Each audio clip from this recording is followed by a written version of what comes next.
ñenn ñi ñu ngi leen di nuyu yéen ñëpp et c'est comme ça aussi c'est ça l'interactivité li nga xamante ne aussi moom mooy doguma la mais par exemple ñiy wax Sonko nous a prévenu depuis 90 et cetera loolu ça n'engage que Sonko en 98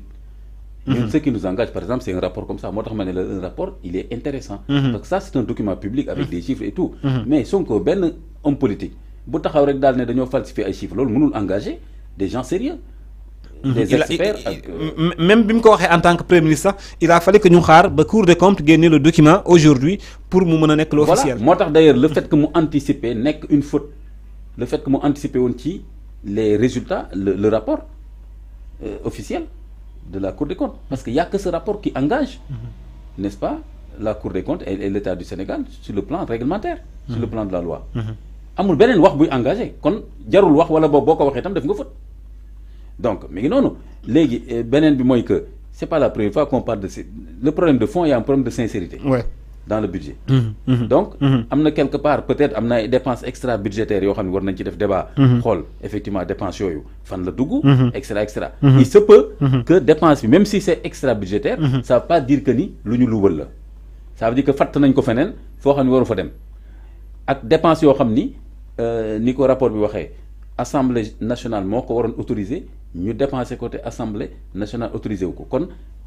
c'est pas seulement FMI UEMOA et cetera suñu Assemblée nationale kon ñoom contrôlé wuñu l'action publique des dépenses te ñu gis loolu ci rapport defuñ dara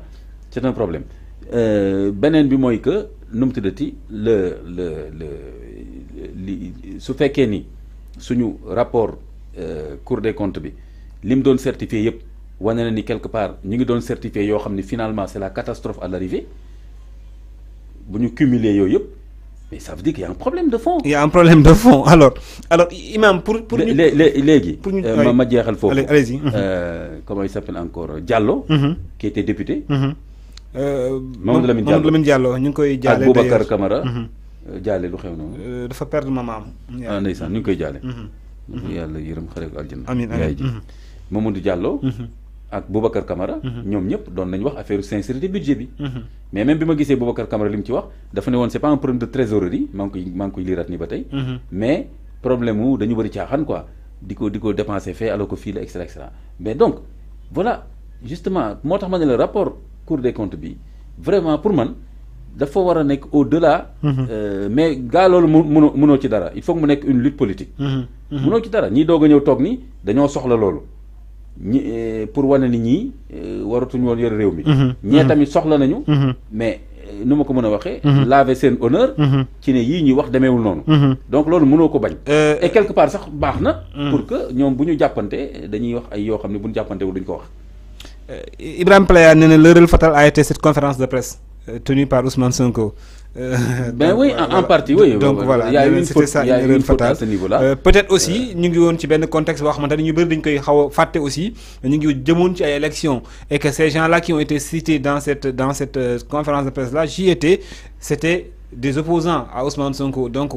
il y a eu également des questions politiques qu'il fallait régler. Amadou Ba lañ fa cité woon, Macky Sall lañ fa cité woon, donc des candidats potentiels donc aux législatives. Ouais, mais te loolu justement même loolu yëpp tam dañ ko war a topp. C'est-à-dire que soo cité nit da nga war a teg dossier par exemple su fekkee ni dañu ne Amadou Ba lañ cité woon ci falsification yi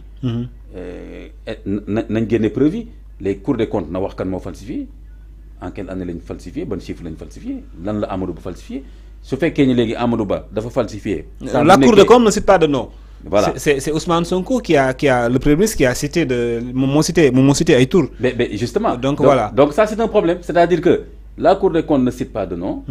mais on a un premier ministre qui a cité des noms mais loolu warul dem noonu dafay yomb trop donc premier ministre bi kon moom dañ ko war a laaj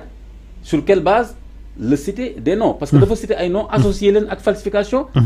des comptes publics loolu du lu woyof Ibrahima du lu woyof un peu comme cette affaire de 1000 milliards là dans un compte loolu soo ko waxee mais da nga war a tegal nit ñi quelque chose sur la table. dinañu si ñëw léegi dernier point bi nga xamante ne bëgg naa ñu waxtaane ko ci par rapport ak le rapport là quelle doit être tey jii nii l'attitude des anciens dignitaires du régime de Macky Sall.